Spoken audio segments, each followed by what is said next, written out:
All right, everybody. I've got another very special guest for y'all. Everybody, please welcome to the show, Eric Stevenson. Welcome, Eric. Thank you very much. I'm really happy to be here. I am very happy to have you here. I think you're my second band that's made a comic, so this is going to be an interesting conversation. Wait, who was the first? I was just thinking about that before we were recording. It wasn't recording. Tommy Siegel, was it? No, it was a metal band that made. So they made themed albums, like story albums. Yeah. And then they took those stories and made comics out of them. It was really cool. That's awesome. I mean, if you're into it wasn't Guar, right? Because No, I mean, no. I'm pretty sure they do that too. Yes, yeah. Yeah, it's really cool if you're into like metal and hell and Satan and stuff like that. Yeah. I dabble. Yeah, absolutely. I mean, that's a great comic fare, and also that matches perfectly with like a metal band. You know what I mean? I mean, you have to when you're in that space. Well, cool. I'm glad to embrace be it. in Rarefied Air then on the podcast. Yeah. Thank you very much. So, with that, I'd love to hear kind of your origin story. Were you guys were you always in the comics? And then, if you were, like, at what point in your journey here of all the fun stuff you've been doing throughout the years did you get to the point thinking about making them? Yeah, so let me try to think here. So, Pocket Vinyl is the name of our band, and it's primarily myself and Elizabeth Jansevich, who she's the one who she draws and writes a lot of the comics under the name The Turing Test, like the Alan Turing for those World War II Enigma machine nerds, but changing it like to touring, like going on tour. And she started in 2017. We have been a band since 2010, actually, and we got married in 2011 and decided, hey, let's throw caution to the wind and try to make it work full time. And we just kind of hit the road and never looked back. And to the date, we've played around 1,200 shows. And what is it now? Oh man, 9 years ago, Elizabeth wanted to make a comic. She had been doing comic stuff here and there, and she's been an illustrator. And part of the thing she does in the band is I play piano and sing, and she paints on stage. And so she makes a full painting that we auction off after the show in oil paint. And so she had been doing that, for years, and she just decided she wanted to come out with a comic. And so, started posting on Instagram under the Turing Test, and that kind of led to we released some collections of those online, very kind of old school newspaper, strip format comics of just our like autobiographical about our lives on the road. And then in 2019, we decided to try to break the world record for playing a show in every state in the fastest amount of time, which the record was 50 days, and we tried to do it in 45 days. And then when COVID hit, it was a crazy adventure. And when COVID hit, Elizabeth decided that we should make a graphic novel about that whole tour. And so together we wrote that, and she illustrated it. It is 300 pages, like long-form story called How to Completely Lose Your Mind. Sounds about right. If I remember correctly, the subcategory, the How to Completely Lose Your Mind, a graphic novel memoir of one band's attempt to break a world record, I believe. Which, side note, okay, as a comics person, I'm going to interrupt my own intro here for a second. Are you frustrated with the term graphic novel? Yes. Okay. Can you tell me why? And then I'll tell you why I feel it too, because I have strong feelings about this. I think in the late 80s, early 90s, comics people got they felt like it was still this thing where comics were for kids. So they had to come up with a bougie... I think it's still that way for the most people. Yeah. And I think they had to come up with a bougie way of saying it's not a comic book, it's a graphic novel. And for me, it's fuck that, it's comics. Like, if somebody has a problem with me as a 37-year-old man reading comics, that's a them problem, not a me problem. I don't really care. Like, so well, I mean, I will use the term OGN because OGN says something very specific, and it's kind of like it's a losing battle. But it's all comics, man. Like we don't need to class ourselves up. We tell fun stories, we tell interesting stories, we tell sexy stories, and we tell some of the most intriguing stories in the world. Some of the biggest movies of all time, whether you know it or not, are based on comics. History of Violence is based on a comic. It's one of the most renowned movies of all time. The amount of movies I have seen that then like in like one of the first or second things on the credit, it will be like based on the comic or based on the graphic novel by yeah. So I have a more specific. I completely agree with everything you said. And if you look at like Europe and even Canada and like other countries around the world, everyone considers comics to be things for all ages. Whereas it's for some reason, I think it's primarily in the United States. I don't know why, but comics are seen as more childish, and it is changing. But I mean, from firsthand experience, this whole graphic novel about us breaking a world record. There's on Target.com, it was listed as ages 22 and up because there was drinking and smoking in it. But we don't really have many like curse words or sexy stuff or anything. But it's the amount of friends and other people who would be like, oh yeah, we're coming out with a graphic novel. It's a 300-page graphic novel about this tour. And they're like, oh cool, my kid would like that. And we're like, yeah, I think you would like it too. Yeah. You know what I mean? So totally understand what you mean. I've told this story probably a million times now. Well, I've never heard it, so repeat it, please. Yes. But I had this friend who was one of these women that you've probably met plenty of them in your life, who is really into like smutty fiction. Oh, sure. Yeah. Yeah. I met so many of these women throughout my life. It's so funny. But I remember I was talking to her and I was like, and they did like a book group. And I said, hey, have you ever thought about doing a comic as part of it? And she's like, no, I don't think anyone would go for it. And I was like, well, here, I will buy the group this book. And I did. I bought like 6 copies of Saga Volume 1. And I said, you guys read it, talk about it, and just let me know. Like, if you don't like it and it doesn't get... They all... to this day are reading it. Like they loved it. Still stay. And to me it was just that's proof. Like it just matters on the genre and the quality of the work. Nothing else matters. We've had people who are fans of the band. We do, because we have like a live painter, and I don't think our music is that weird, but because I play piano and like kind of scream, and it's kind of like a punk rocky piano thing, we do attract like the art kid crowd. You know what I mean? Like many of our fans are just quieter, artsy people like ourselves. Well, that's you can tell I'm not very quiet, but for the most part, it's a certain type of person. And the amount of people after we released specifically the graphic novel, they were like, "Oh, this is the first graphic novel I've ever read." And we got that like more often than you would assume you would get that. But it was also great because they were kind of like, oh yeah, this is cool. Like it was kind of opening people's eyes of like, yeah, this is a thing that like, and it is a book that the How to Completely Lose Your Mind. It is a book that we know people and like who have kids or even fans of the band who are kids who are in the single digits who love the book, and we're glad it can be of all ages, but I mean it is about a band tour.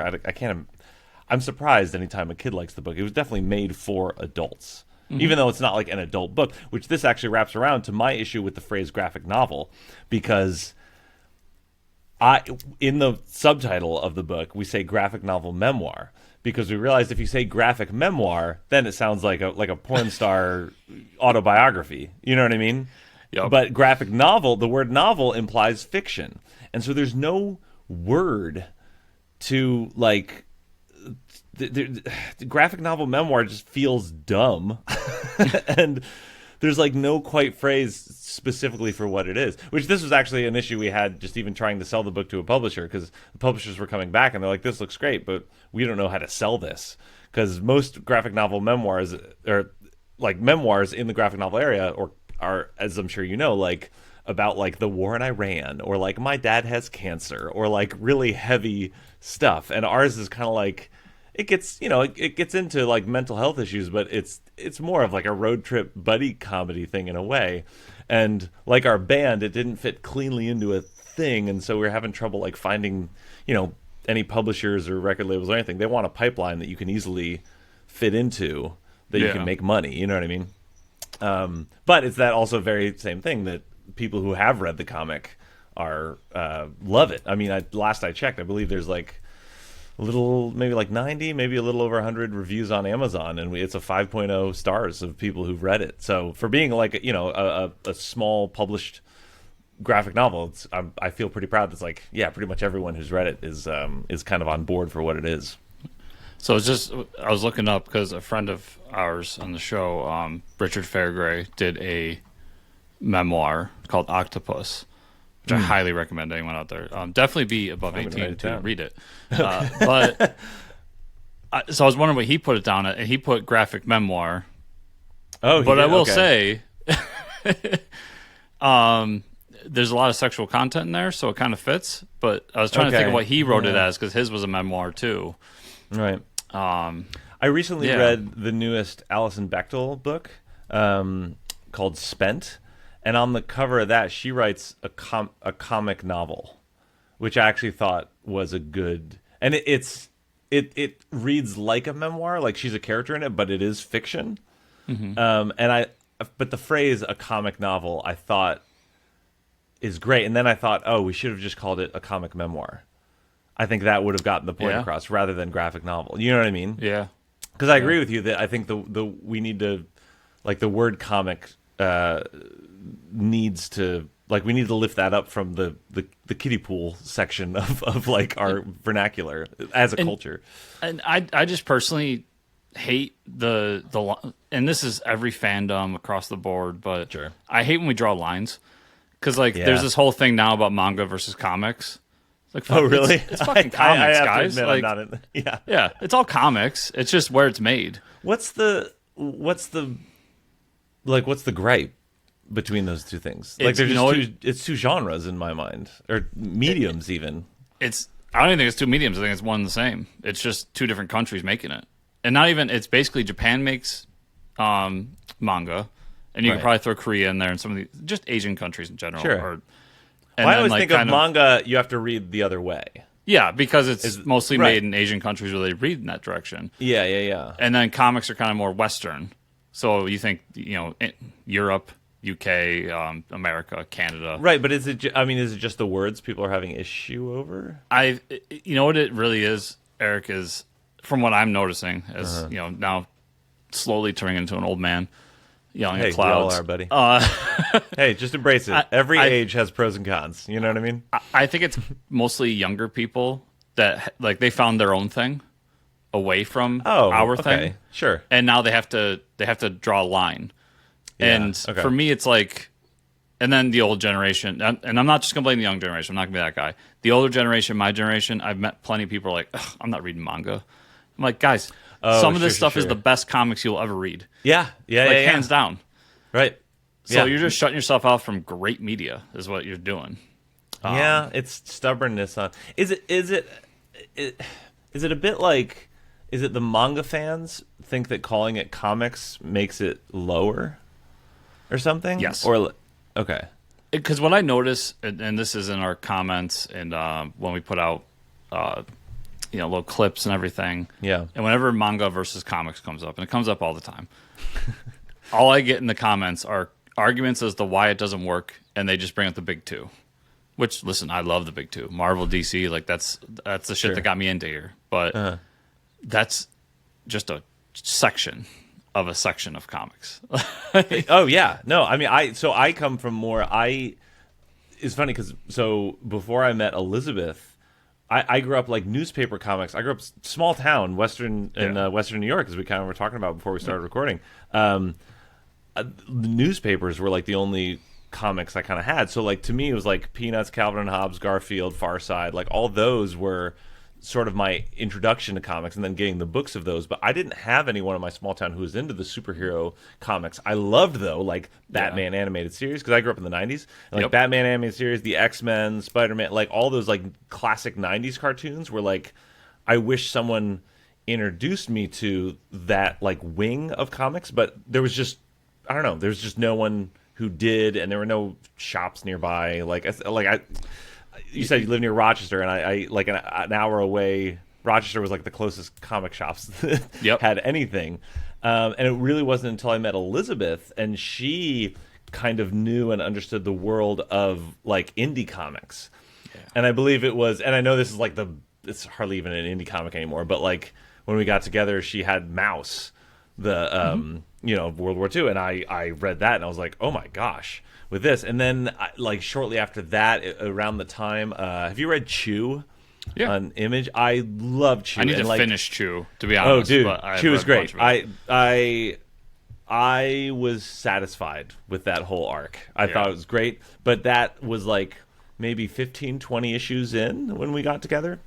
And I remember we got some of those trade backs and really loved like those, and that opened up the whole world of like, that made me realize that there are certain stories in which comics is the best medium to tell those stories. Like if you made a Chew, which for those listening don't know, it's basically about a guy who can eat anything and he gets like a psychic impression of what it was. So if he eats an apple, he like knows what orchard it was in and what chemicals were used growing it and the fertilizer and all that kind of stuff. But if he like tastes someone's blood, he can know their history and and it's all this like world that they make these like food related superpowers.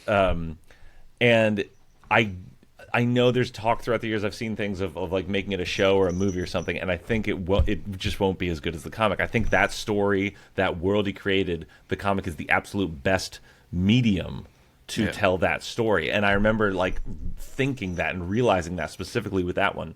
And then that opened up the whole world to just all sorts of other things. And as we've been going on, and as Elizabeth started the comic, then she met a whole bunch of people online who are also doing kind of more online comics. And then even she's been doing it long enough that we've seen the trends of like web comics and what things are big and what, ways, just how trends go. And it's been fascinating. So I feel I'm actually a late bloomer to comics as a whole.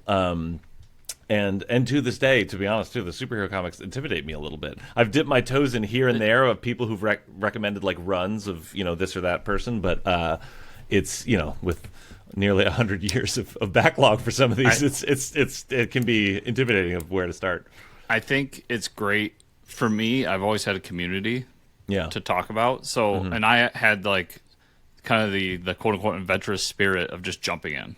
Just fuck it, let's see what happens. Yeah, and I think that is the right right. And move. Understanding that you're not going to understand everything. Like they're going to reference something that you didn't read because, like you said, we're 100 years in. Like right. Yeah. So having people that aren't crappy about it, and you're going to get shops where people are crappy about it. But I always had people around when I'm like, yeah, when they did this, like, were they referencing something? They'll be like, oh yeah, go back to this, blah blah blah, and they'll tell you exactly where it's from and everything. Yeah, that helps a lot. Oh, totally. I mean, I had that experience with like albums though, like because growing up, I was a big music guy, and like having people recommend, oh, if you like and that bassist was in this other band, you got to check this out, and that. So yeah, and I totally also get the record stores also have the same issue of the clerks who maybe are a bit too big for their britches kind of thing. That's why I never want to poo-poo a certain fan base or section of fan base. I feel like every fan base has it. Like I grew up a Star Wars fan. I understand what shitty fan bases are like. Right.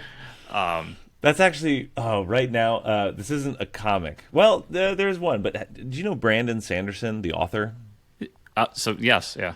I've read all. He has like an extended universe called the Cosmere, including there's a graphic novel, The White Sand, which is in that, which is probably the worst work of all of them, but still. But right now, his Apple TV just bought the rights to all his like stuff, and in like 5 years, I think if they do it right, it'll be very popular thing that a lot of people will know who he is. But right now, and for the last few years, the fan base online has been like, it's big enough to have like memes and jokes and all this inside stuff, but small enough to where it's like still kind and nice, and there's not too many like arguments, at least that I've seen, of things. And I really like it, and I'm really not looking forward to it inevitably being destroyed whenever a movie or a show comes out. That's my friend is a big fan of his, and he was telling me, he's like, these are the books you got to start out with, because he really wants me to read them. So dude, they're real good. Yeah, I'm a big audiobook fan. So I have read them, but I know people who've listened to all the audiobooks, and they say they're great. So yeah. It's just it's so easy to I drive for a living, so it's so easy to be driving around and just throw an audiobook on. Oh yeah, and just do my work. No, one of my local best friends who I talk Brandon Sanderson a lot with. He also drives all around the state of Connecticut for a living, and he just listened to all of them. Yeah, and so yeah.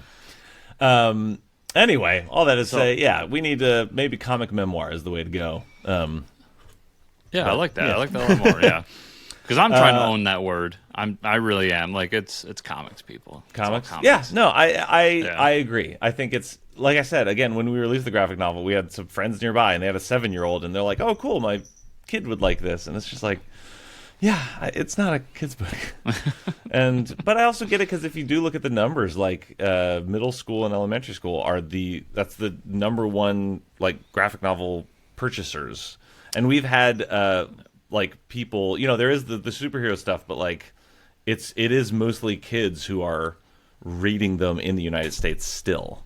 Yes. And all of Elizabeth's comics, she is not interested in having kids comics, and we do have a literary agent, and she's kind of hinted here and there. She's great, but like kind of like, do you have any like middle school stories you want to tell? And we're like, not really, no.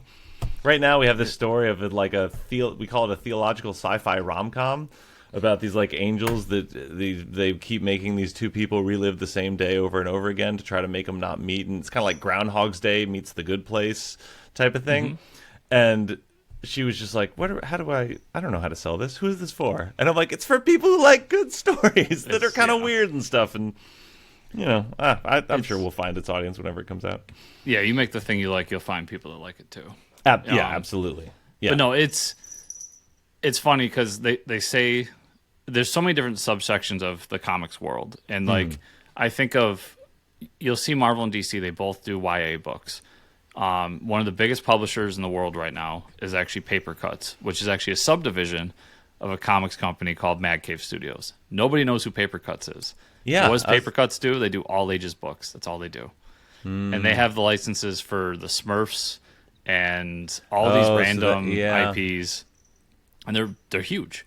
But if you talk to a normal comics fan, they don't know who they are. And there's conversation, and it's one of those things, Eric, where when I say something and then smart people say it like, also, I feel smart. Sure. I've been saying for years, the Dogman is one of the best-selling comics of all time. It's that up makes sense. there, like it's almost in the millions every time a new book comes out. And that's Paper Cuts? No, that's a different publisher altogether. Oh, okay.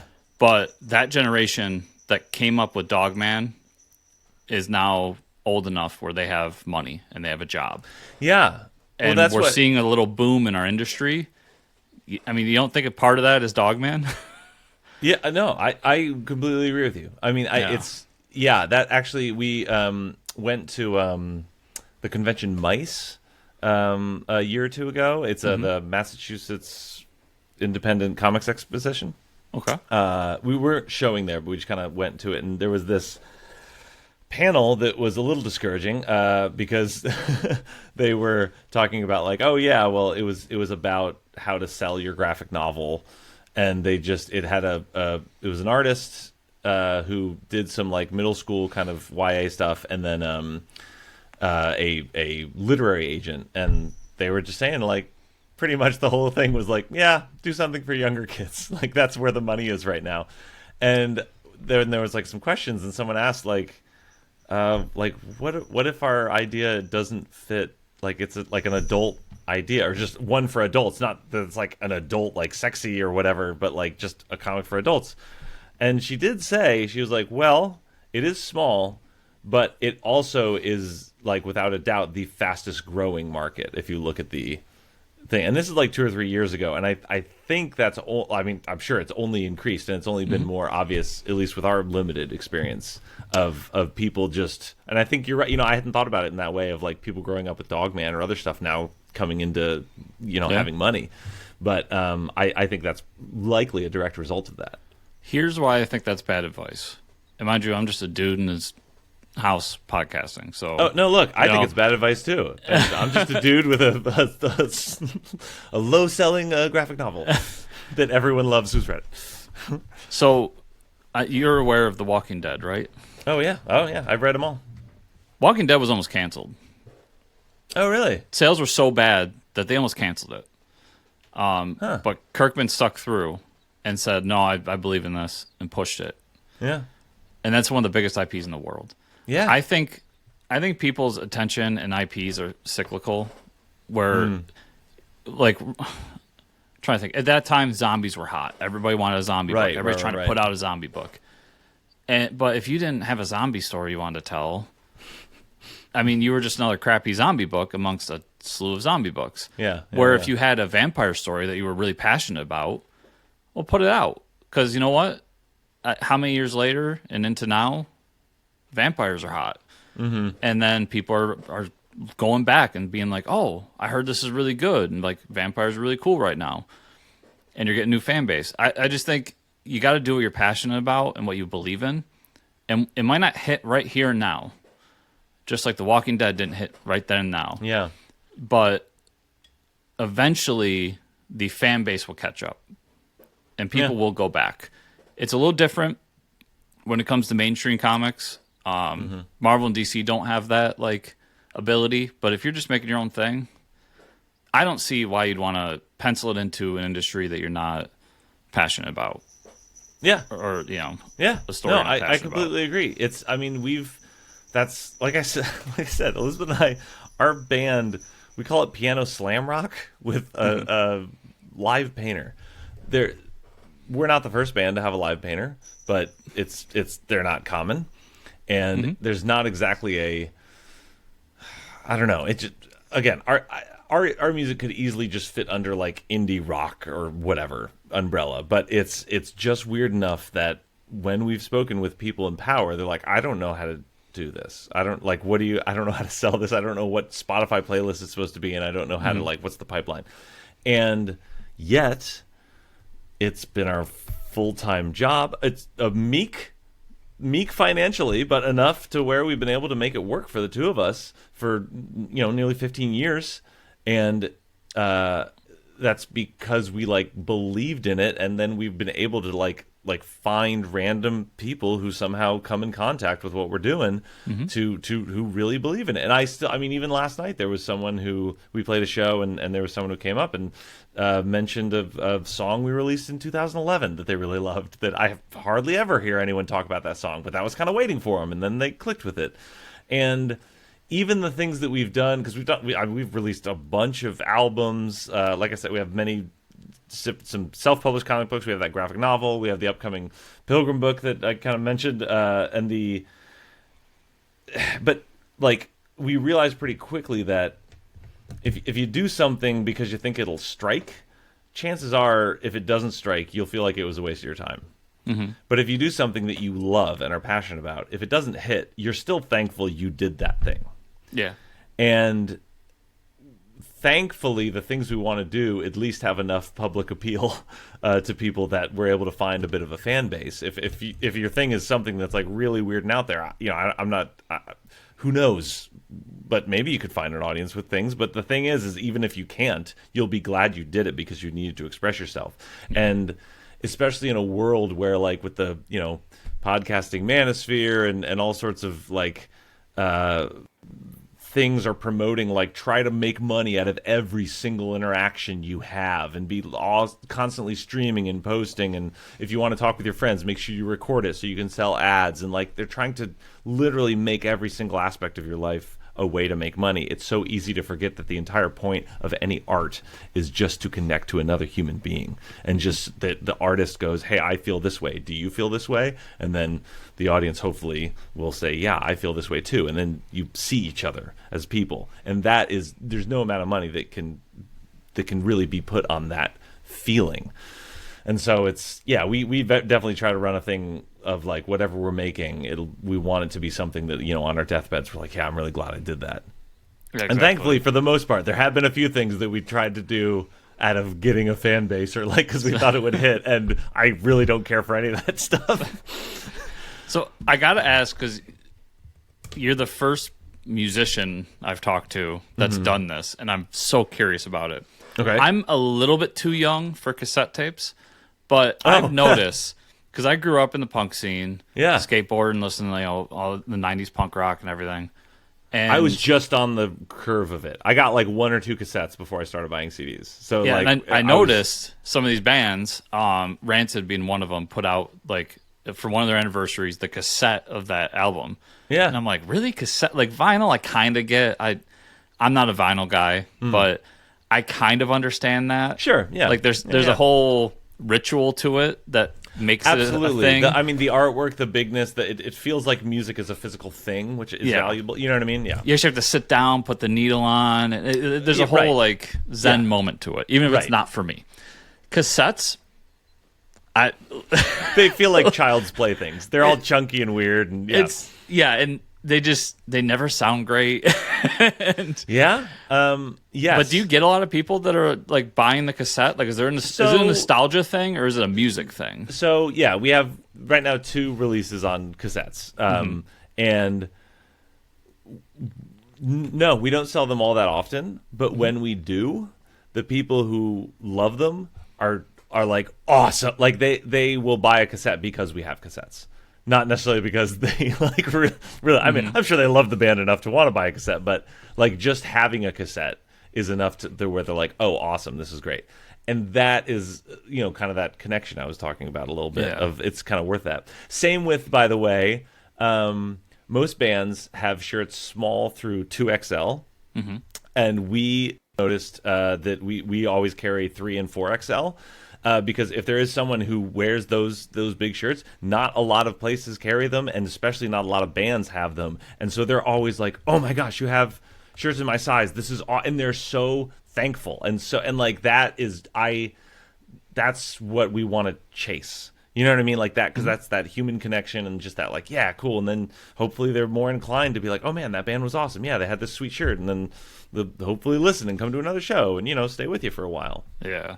Well, it's got to be a whole different thing for you guys, too, because, listen, if you get me to leave the house, let alone go to, like, a club or a bar or a theater, you performed a miracle, Eric. Like, that's...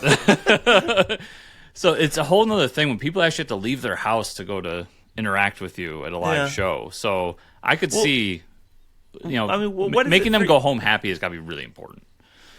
Oh, yeah. Well, you want them to think to themselves, that was worth my time. And let me ask you a question of what do you feel? I mean, you're doing this, so there's some part of you that's like, oh, I love interacting with people and talking and making stuff.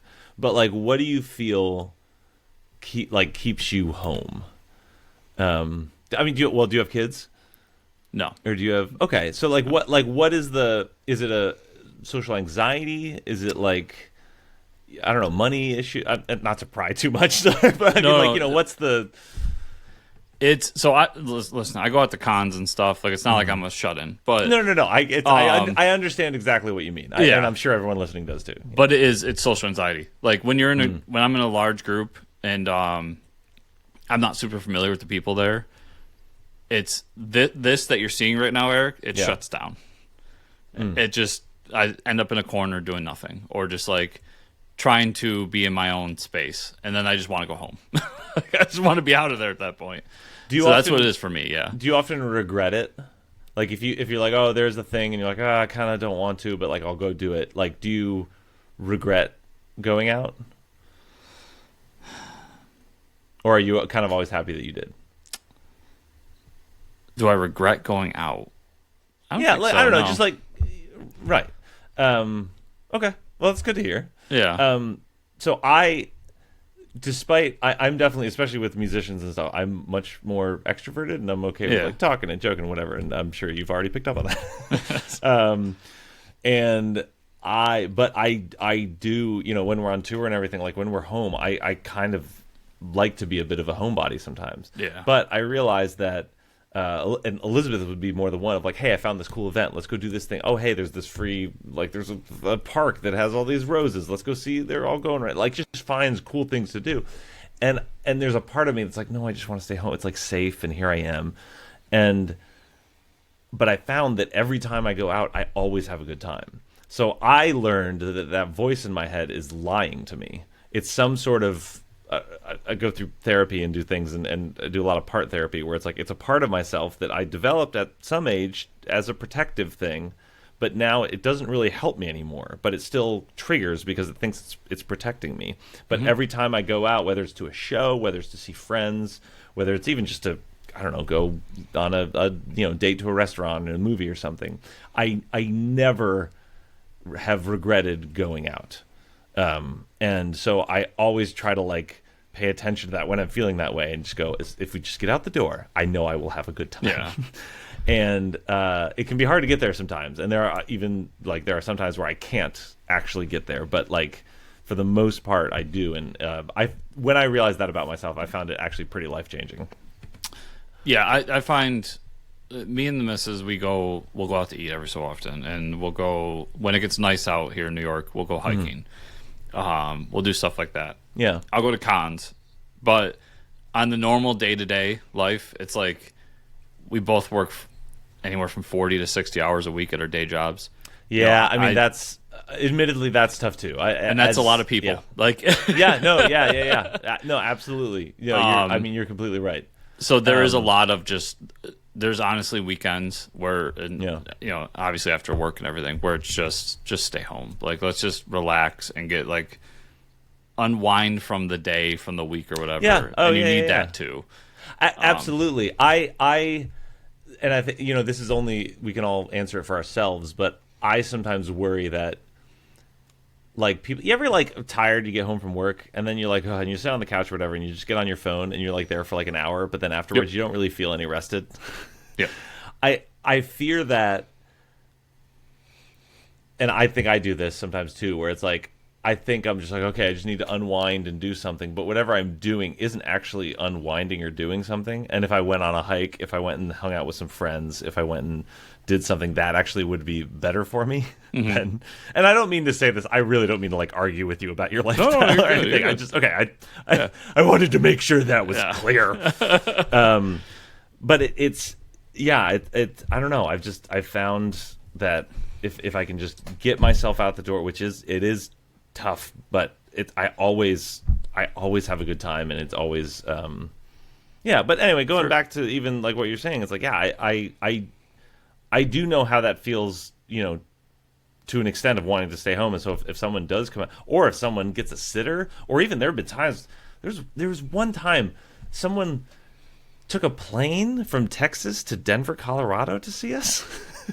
And they were like, I had points, I don't know, it just seemed like a fun adventure. But like when someone kudos, I know, yeah. Or when someone gets a babysitter, someone drives like a while to see us, and where it's like there's people who's like their whole day was like driving to get to the show, and then it's like, okay, I gotta, all right, you put your faith in us.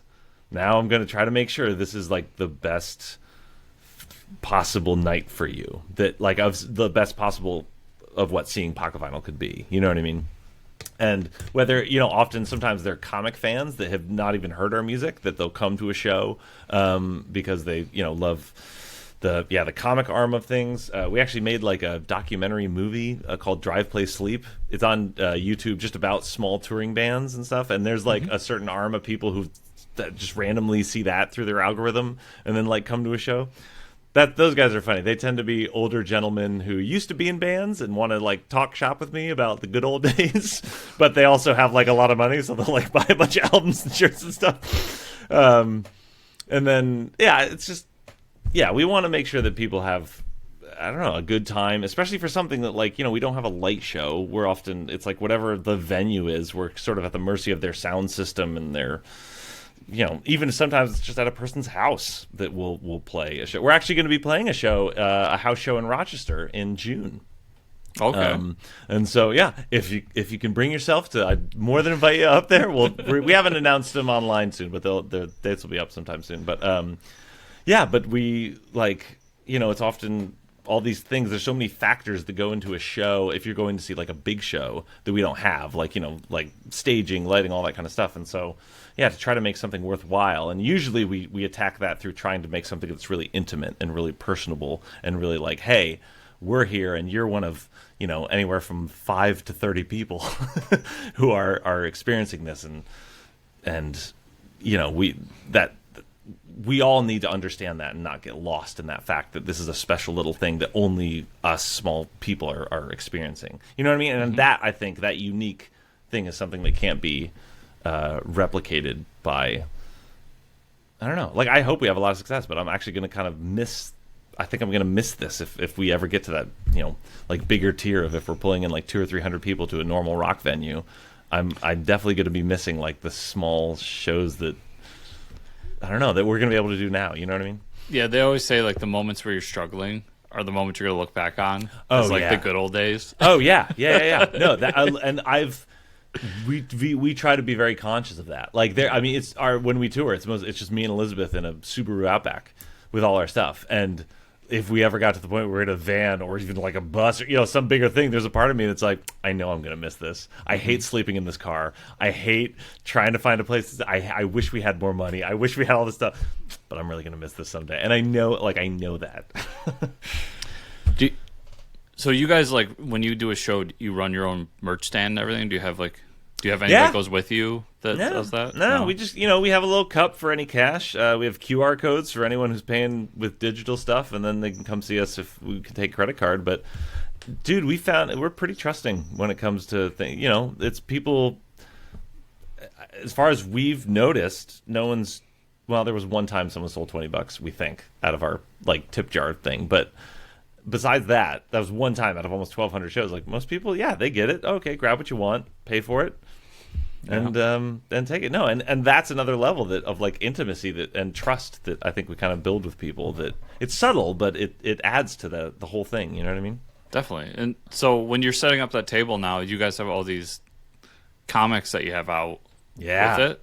Oh yeah. We have at least 4. We have 4 comic books right now. The 2 of the self-published like collections of the Turing Test strip comics online. Our graphic novel, How to Completely Lose Your Mind. We have this kind of mini comic called The Cat's Person, which is a something Elizabeth did for Inktober one year, where it's like an iambic pentameter poem about a cat whose person died, and the cat is kind of lamenting and talking about their life post. It's kind of sad, but like I don't know, happy. It's like I don't know, happy sad. There's not an English word for whatever that like kind of macabre, but you like it type of thing. And then is that the book that is on or the comic that is on Instagram with the cat? No, so well the Cat's Person is, I still believe, up on Instagram if you scroll back a ways. But no, so right now, and the whole reason why I reached out to you and we're on this podcast is because this freaking cat. This cat showed up at our house in November 2024. It's a small little thing. We found out later it was about 5 or 6 pounds. Just started meowing at us. We live across from a big barn, like farm area, and we see stray cats all the time. We have 2 indoor cats ourselves. But this cat just started meowing at us. It clearly somehow knew humans could give food. We started feeding it. It started to get cold because of the winter. We have a small little greenhouse attached to where we live that we set up a little like a little box with a towel and a heating pad inside. Lived in there for a while. After about 6 months, Elizabeth was like, I love this cat. And we started to name him Pilgrim, which was not, we tried not to name him. And then one day I was just standing on the porch looking at this cat, and the name Pilgrim popped into my head, and I was like, fuck! I just named it. And I would say I love Pilgrim so much. And spoiler alert, Pilgrim is an indoor cat fully right now and is doing great. But this cat would not let us touch it. Every time it knew we'd bring it food, but never let us get close or anything. And Elizabeth started making comics and posting them online. And she knew, like, she was kind of in a bit of a funk at the time of comics, but she just wanted to make these like little like cute slice of life. This just cat came into our life. She's like, I'm going to make like 20 or 30 things with this comic and put it up, whatever. It was anti-algorithm. Going back to what we were talking about of just making the thing you want to make. She was like, I just love this cat. I just want to make these comics. But it's like, it was sort of a continuing story, even though it was strip format. Like, the algorithm, and these days, like, web comics, the ones that do well are kind of like, like single panel or like 4 panels in one shot, like meme kind of comics. You know what I mean? Like recurring characters don't really work with the algorithm. Any type of storytelling is hard to do with the algorithm. So she wasn't expecting much. And she just started putting up these comics. And then all of a sudden they became like more popular than anything else she'd ever put up. And then in real life, because it was kind of following real life, we took Pilgrim to the vet, and she had mastitis, which was an infection of her breasts.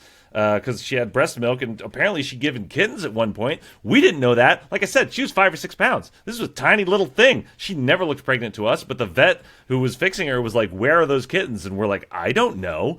And they called us in the middle of the day while they were getting her fixed, and we like looked around. We couldn't find any evidence of any kittens anywhere. And then we go back and they're like, "Yeah, just so you know, Pilgrim might die because her like breasts are like so filled with milk that they might get infected, and you have to keep her indoors for like 2 weeks and try to get her on a heating pad." And it was all this like stuff. Meanwhile, we're putting up these cutesy Pilgrim comics on this story, and Elizabeth kept thinking of more ideas, and it kept extending. But we were like, we can't talk about dead kittens in this like cutesy little, Pilgrim. We can't do this. But then once the Pilgrim story got to that point, we figured out kind of how to do it, and it was. Every comic was only 4 panels, and so there was a lot of like kind of cliffhangers of talking to the vet and things, and people got invested in a way that we weren't really expecting, and then people had opinions in a way we weren't really expecting on how to take care of feral cats and different stuff. Which I will say, the whole story and like what we did, we tried to follow guidelines that like other vets and stuff do, but any vets or people who volunteer at shelters that we've heard from have reached out and said, "You guys did everything exactly as you should have." So we just, but random people on the internet disagreed. Anyway, and then it was about a year, and in February we finished up. She ended up posting 150 comics that tell this story of us finding Pilgrim, earning her trust, working her through trying to get her back to health, and then ultimately coaxing her indoors. And people kept asking like, "Are you going to put this out as a book?" We knew we wanted it to end because it felt like it needed. Like a good story needs an ending, you know what I mean? You can't just, even though it's the internet, you can't just have it go on forever.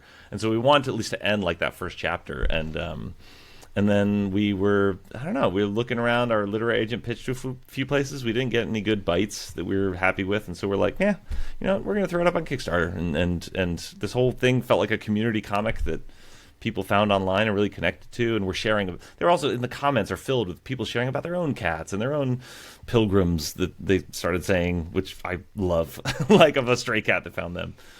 And it just became this kind of sweet community thing. So we thought, yeah, let's keep it that way, and make it the book ourselves rather than dealing with a whole bunch of stuff, which I didn't even get into it. But even the one published book we do have, it was just kind of a nightmare to work with someone else. So a lot of people don't know with feral cats, and I'd love to know if you had this experience with Pilgrim, is the clipped ear. They go out and clip their ears. It's to track them, right? Or it's to show that they've had, I believe, rabies shots, and maybe that they're fixed too. I think it's more for rabies shots though, so that if Pilgrim as a stray cat was outside or whatever, and like some, there was like a stray, like I guess it's if there's a rabid raccoon in an area and they find or like got in a fight or something with like a cat, if it doesn't have a clipped ear, they just put the cat down, or any animals really. But if it has a clipped ear, then the exterminator, is that the right word? Animal control or whatever. Animal control probably. Yeah. Exterminator. Yeah, that. Animal control. I think it's just a signal to those people to say like, oh, hey, this cat is okay. You don't need to kill this cat. Yeah. But since that happened again, Pilgrim is now a fully indoor cat. Have you ever had anyone make a comment about the ear? Or like, I don't know where you live, if you have people around you, if somebody's seen her in the window, or what do you mean? Like, so make a comment. Here's a quick story. My brother, same thing. My uncle, his property had a bunch of feral cats, and one of them kept coming to the house, and my uncle was trying to find a home for it because you could tell it wanted to be around people and all that. Yeah. So she ended up with my brother, and my brother lives in like a condo situation, and he's probably the youngest person there by at least 30 years.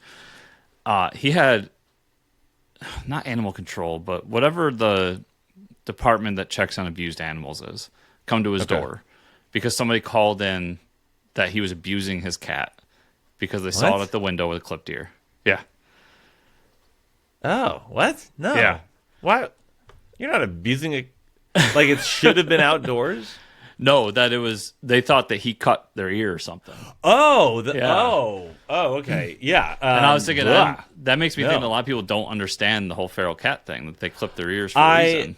So I knew that it was a vet thing before this. I didn't know exactly why. I think in the comic, I believe Elizabeth explains it, so it kind of makes sense. And it's kind of fun because you can see after the vet visit, from then on, Pilgrim has a clipped ear. Mm-hmm. Even right now, she's actually doing, Hourly Comic Day. Are you familiar with that? No.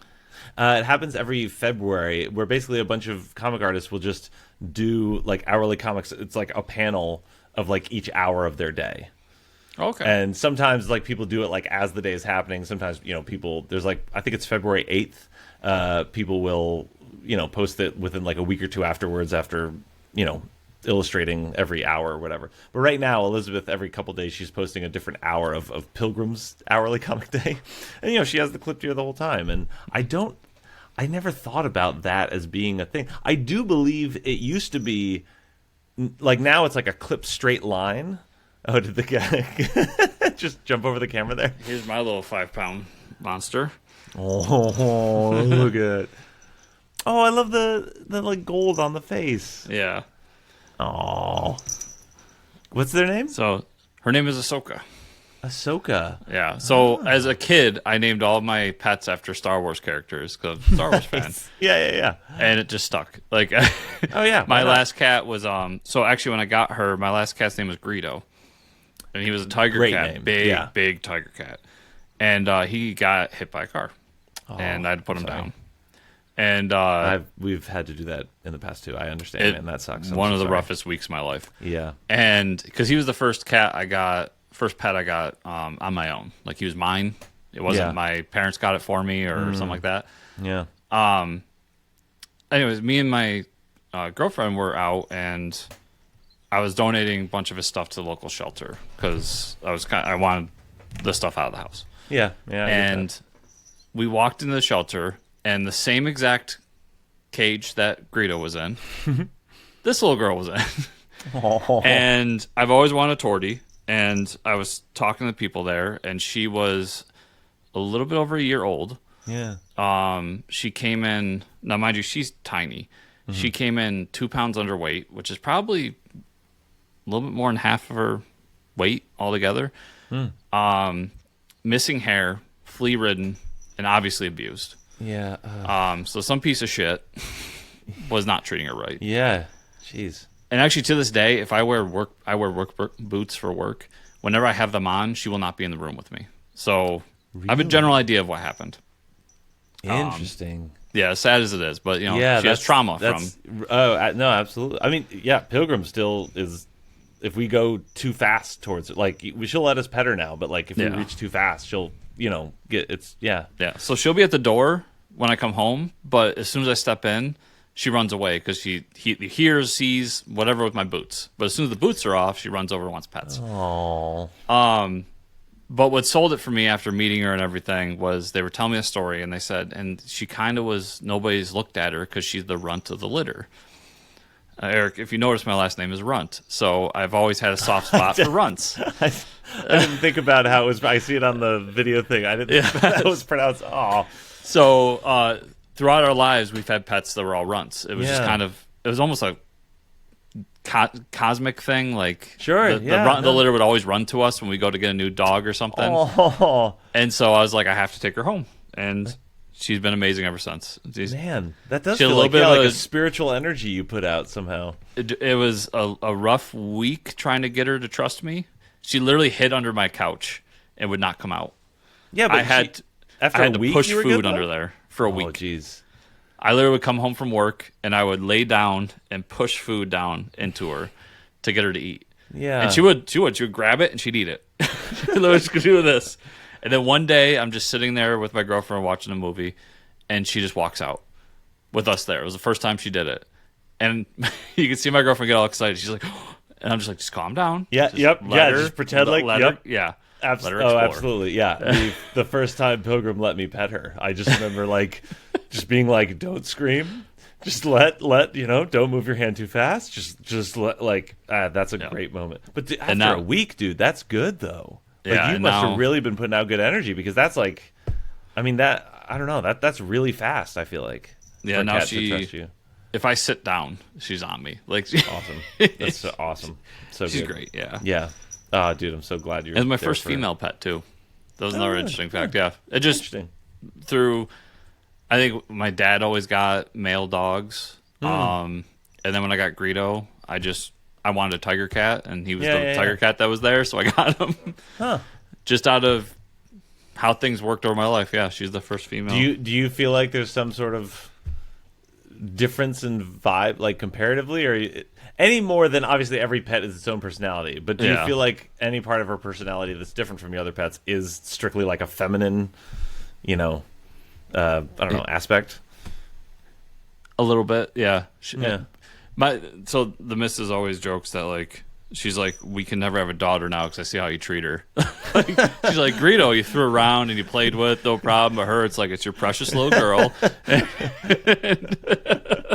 that's just, right. You'd be that kind of dad.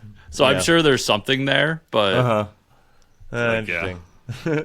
Yeah, I mean, getting a fun cat little to trust you and earning that trust it just always feels so like special. Yeah. And that's also, like, again, I'm so sorry that you had to put down your cat. We had to do that too after a car hit a cat we used to have a long time ago when we first got married, and it didn't kill it, and we had to put it down, and we can talk about how we can relate to each other on that experience, but as well as I do that, like I didn't know Greedo, and hardly anyone knew Greedo outside of you and whoever lived with Greedo. You know what I mean? Yeah. And we can. A thing that makes pets, it's kind of like sad but special too, is that it's like almost every human can relate to what it feels like to lose a pet, but like we all cannot relate because we all have, like, only me and Elizabeth lost our cat sister. And other people can say, like, oh, I'm so sorry you lost your cat. It's like, yeah, but you don't quite understand what it's like to lose sister. And I don't understand what it's like to lose Greedo. Yeah. And there's like a loneliness in that I struggle with sometimes, but at the same time, the flip side of that is that special connection that is so personal that you had with Greedo, that we had with Sister. And in a way, that's actually something that with like the cat comic and all with Pilgrim and all these people online, there is a bit of like shared knowledge of her. You know what I mean? Obviously, everyone else has a very curated view of her through comics, and Elizabeth always posts like a picture or video of Pilgrim with each comic, so it really like lands home that this is an actual cat. And there is kind of a community, thing there that they were able to share who Pilgrim is, but at the same time, it's I don't know. Like I know, like if I hope it's a very, very long time from now, but I hope that when Pilgrim passes, that it won't feel quite as lonely.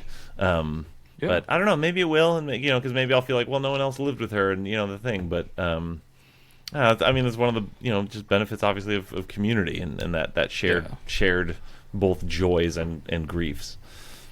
Definitely, that was one of the things with when Greedo passed, was that he was the strangest cat because he touched so many people in my community. Because he was an outdoor cat, so literally, people in the neighborhood knew him. He would walk up to them and like hang out with them, and then but he always came home. But he would want pets from him or something. People came over. My own father, the man, I love my father to death, but he a stoic guy. Not necessarily, but he grew up in. I always say he grew up in a homestead before homesteads were cool.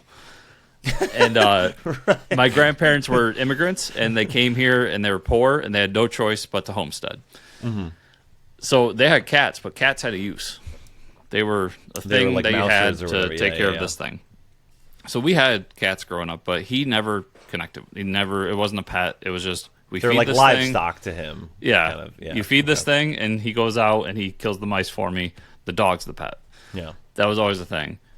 Greedo was the first cat that, like, I caught him when I was living with them for a little while, I caught him on the couch or on the chair with him. My dad be passed on his chair, like that old man head back. Yeah, with the mouth open. Yeah.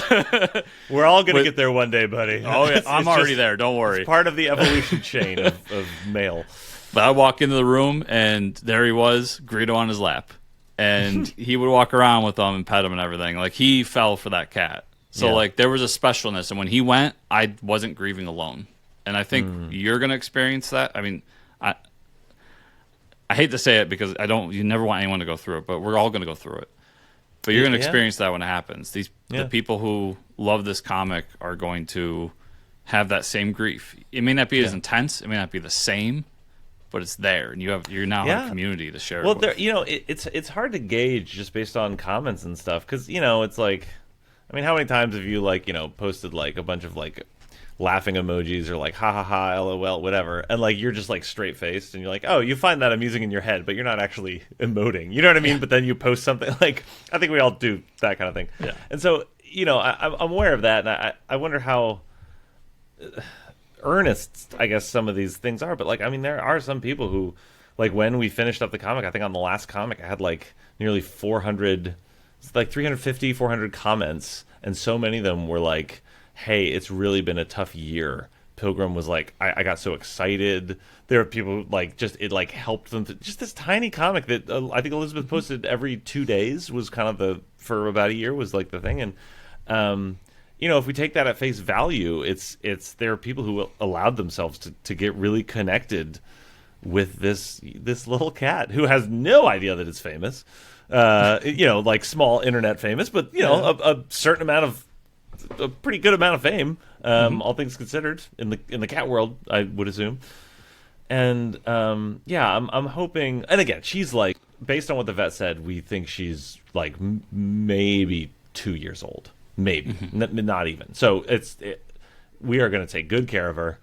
We certainly have the people like donating stuff. We bought a bunch of treats and she's got plenty of supplies already, and a lot of people fighting in a corner, and we're going to absolutely take care of her. And hopefully it's a very long time from now. But like, yeah, it's I don't know. It's nice to know that more people, that strangers who I don't even know, like, care about this animal, and that we're able to like, kind of like then make this book and be able to for that to be like a memento for them. Although I will say I'm going to lament the way in which the comic was released, because I mean, if you think about it, man, like I don't know of any other comic, and I'm sure it's probably happened, but like the Pilgrim story was kind of happening in real time. Like Elizabeth was posting comics, depending on the part in the story, like a few months to a few weeks ahead of real life events, or you understand what I'm saying? Like real life events happen in like 2 or 3, and having that every 2 days with some of the cliffhangers, and we didn't know that if Pilgrim would survive. Some of the times we didn't know she'd become an indoor cat. We didn't know it would have a happy ending. She could have gotten hit by a car at any point. We didn't know where the story was going, and that's such a unique form of storytelling that we just fell into. It was no purposeful, but of like over a year, all these people every couple days saw this small 4-panel snippet of the update of what's next for Pilgrim, and a book can't replicate that, because it's like the time. And I think too, in a world where everything is so instant and everything is so like a whole season of show comes out at the same time, a whole, like, you can hear the whole album all at once, you can hear everything. It's to have like a staggered storytelling thing that was not all at once, I think was a really valuable, and it was fascinating to be on this side of the creative process, but also just I loved seeing people's reactions on the other side of the process. And I wish there was a way we could, I don't know, like somehow repeat that experience with the Pilgrim comics, but I don't think we can. I don't think you can either. I think it'll have a merit in its own way throughout time, and people will love it, and new people discover it. Yeah. But there is always something special about we talk a lot in media about like FOMO and wanting to be a part of the conversation, if you will. But a lot of times people get sucked into that a lot of times people get sucked into that for financial reasons. Like, it's advertised its way into FOMO. But sure, right. For this, the FOMO is that it was once in a lifetime. It'll never happen again. At least not that way. Yeah, maybe another cat appears and you do it again. But it's not gonna be the same maybe story. Another It's not gonna story, be but the same. Who knows? But like, it's just. But it's also the fact that it can't be repeated is also what makes it beautiful. Yeah. And wonderful. You know what I mean? And we can't revisit the story, but only those who kind of like went along with it kind of understand what that anxiety was that we were also sharing with it, because we were like, I hope this cat I hope this story has a happy ending, but we really had no idea. Yeah. But it's kind of, it's like that. I remember after seeing, to bring it back to superhero comics, by which I mean superhero movies, I remember seeing Avengers Infinity War. And it was like after I saw it in theaters, and they were already like, like pretty much exactly a year later, Endgame was coming out. Mm-hmm. And I remember being like kind of blown away by the ending. And I was like, that was really good. And then I remember talking with some friends, and we're like, this is the only year for the rest of human history where people won't immediately be able to just go watch the next one and see what happens. Like, we have to just wait a whole year and be like, oh my gosh, how are they going to get out of this one? Like, it looks like he really got them and there's no way back. And I just remember trying my best to like enjoy that not knowing and enjoy that year that, you can say that about any year and any time between anything, but like that specific, especially because those movies were so huge, it's fun for me to like think back about that year and just to be like, yeah, that was the time when none of us had any idea, and it was such a fun reveal when Endgame finally came out and watching it, and the satisfying conclusion and all that. And I think it's similar with the Pilgrim comic, if I may compare it to the biggest movie franchise of all time. That's like people are talking about that with DC now. Like, they're trying to create their own thing. They have Endgame and all that. And I'm like, it'll be similar. It won't be the same. Yeah. It will never. Our generation lived through this thing that, if you really look back on it, it wasn't supposed to be this. Like, I think Feige had an idea, and he was like, maybe we get to Avengers, and that would be fun. But that was the end game. I thought after what's phase one, I thought that was going to be. I guarantee you that was his like pie in the sky. Maybe we do this one day. Like, wouldn't it be so cool if we did it? And we got to this point, and now it's so funny because I hear people complain about these movies now, and I'm like, none of you remember. Right. Like, you don't remember how bad Thor was. You don't, because you look back on it and you're like, that was 10 years of some of the best storytelling in movies that everybody was in on. Like, like you said, getting to Endgame, when we got there, and I'm at that midnight launch, and it's the most hardcore of the hardcore fans. We're all ready for this people thing. Cheering, crying. We saw it first weekend, too. It was so good. Yeah, and then spoiler alert, Cap picks up the hammer that was teased 10 movies ago. And stands up there with the hammer and the shield and just says Avengers Assemble. We all freak the fuck out. We're all, oh my God, what just... Yeah. Dude, even though I'd read that comic, I knew it could happen. You know it was right. And I still just in that moment was like, I can't believe we're here. Like, I can't believe this is in front of me. I hope that some similar experience is repeated, but like, because now there's that template, it's not, you can't really quite repeat it. It's like, I mean, it's like the first time anyone saw any movie. Like, when, the whole reason they're called movies, because it was a picture that moved. A movie. And then it was a talking. Like, people thought a train was coming at them, from what I understand of like early hit. Like, there was a shot of a train, and people were like ducking out of the way of the theater because they thought it was real life. Like, that, we will never know what that is like. And in the same way, all this stuff. And then with you, you're now in the DC universe version of this. When you do the next one, am I excited to go see Supergirl because Superman was so great, and am I excited to see Batman and Superman get together and eventually get to this point where we have a Justice League, and I'm assuming they're going to fight Darkseid or something. Sure. Oh, that's going to be great. I'm going to love it. It's not the same as what Avengers did. It's nowhere near the same. It's got its own excitement. So when you do Pilgrim's next story, or the next cat that happens to walk into your barn, or whatever you end up doing, it's that. It's the same, but it's different. And it's not going to capture that same feeling. But it could be something else uniquely awesome. Yeah, right. And that's the thing, too. We have to. It's like, if we try to capture that same feeling, it's going to miss the mark. But if we just try to do the thing that, whatever the next thing is, then that'll be its own feeling, and those who connect with that will have their own unique experience with it. Admittedly, I gotta say, I do have to kind of run soon. So okay. It has been a pleasure talking with you, and I'm sorry to cut it off, but. Can you real quick? You're going on Kickstarter. Yep. Tell people what the Kickstarter is all about before. So as this comes out, we have the Kickstarter for the Pilgrim book. It's the whole saga, which was 150 pages online. Plus, I'd said Elizabeth's in the middle of doing the Pilgrim hourly comics right now. Those should still be going through the Kickstarter. Actually, she's doing 24 hours of that. And we also have a whole bunch of other comics we're going to be adding to it that are book exclusive. There'll be pictures of Pilgrim in there.